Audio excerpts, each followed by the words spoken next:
All right, Prestige family, compliments of the season. Sit comfortably and get ready because what you're about to hear is not just your regular everyday story. No, this one is layered, tragic, thought provoking, and yes, a little weird. It's December and Christmas fever is sweeping through Ibadan, Nigeria. You know how it is. Families everywhere are trying to piece together the perfect holiday despite all the struggles. The smell of jollof rice wafted through the air. Kids are running around in their Christmas outfits, and some guy is probably selling roasted goat meat at the corner. It's that time of the year when everyone is looking for a little joy, a little escape, a little magic.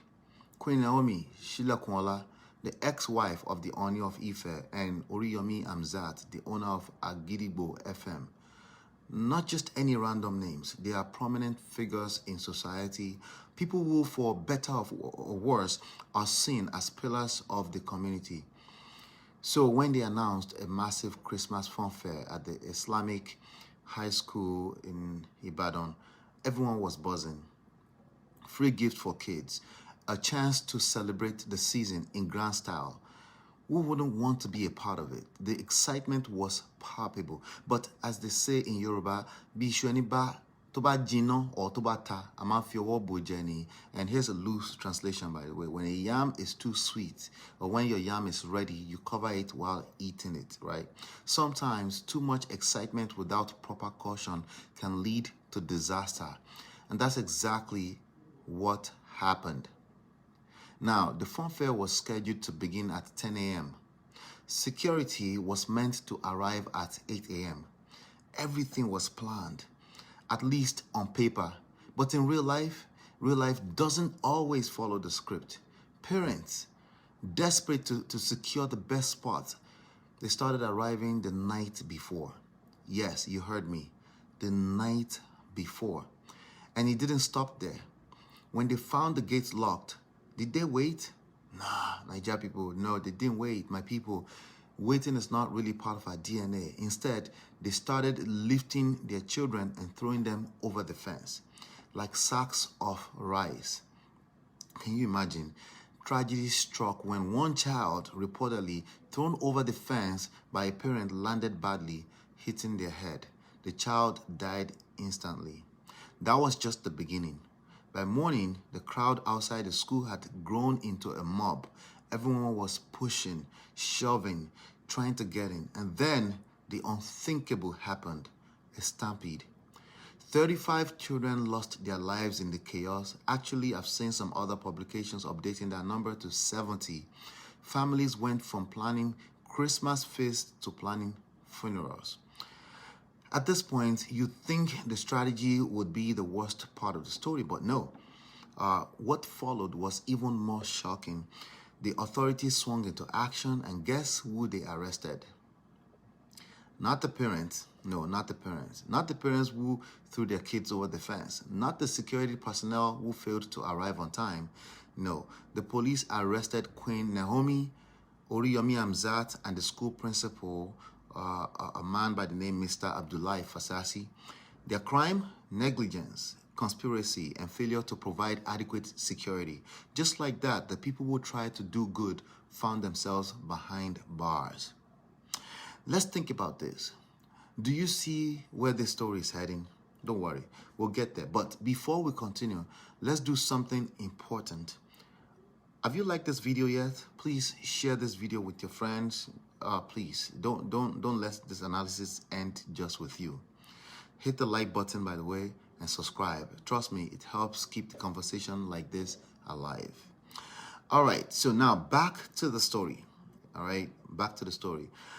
The arrest sparked outrage. Sympathizers poured into the streets, wailing, crying, and calling for the release of Queen Naomi and Oriyomi Hamzat. Market women, students, and even community leaders rallied around them. One woman said, and I quote, "Oriyomi is our helper. He pays school fees, feeds families, and supports businesses. How can you arrest him?" Another man added, "Queen Naomi has been a blessing to this community. This is unfair." The crowd was so vocal that even the DPO, the divisional police officer, had to address them, promising that they would air their grievances and broadcast it on television. I'm not sure how that's going to help, but oh well. But it wasn't just the people on the street who spoke up.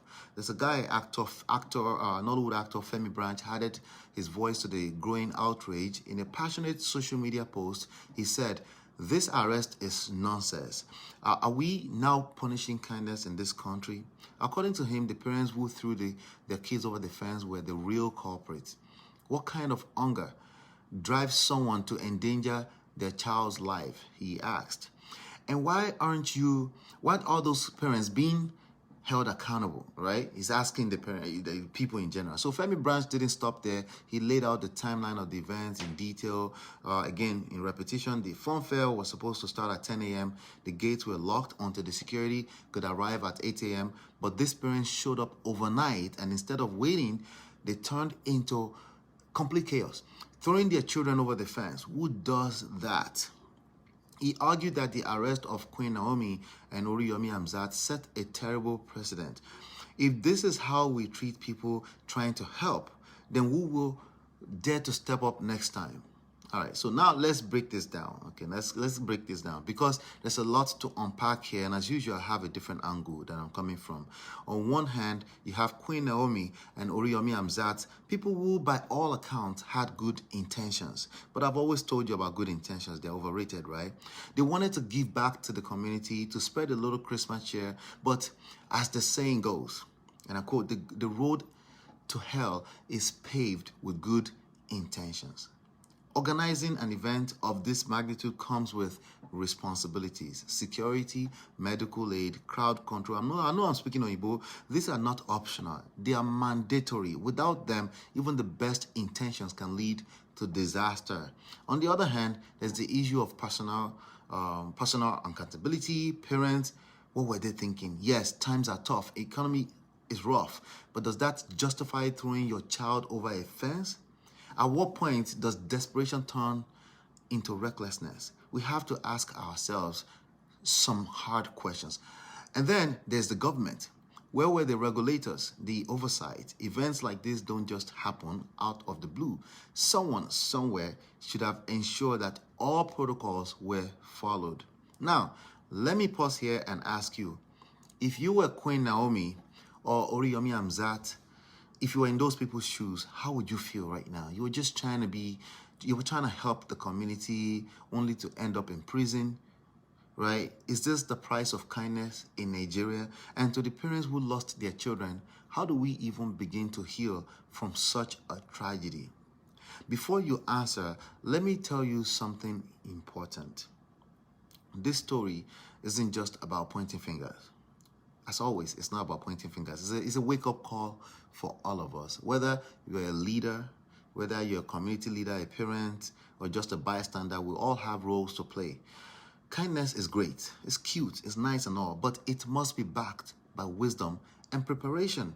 Desperation is real, but it must not drive us to endanger the ones we love.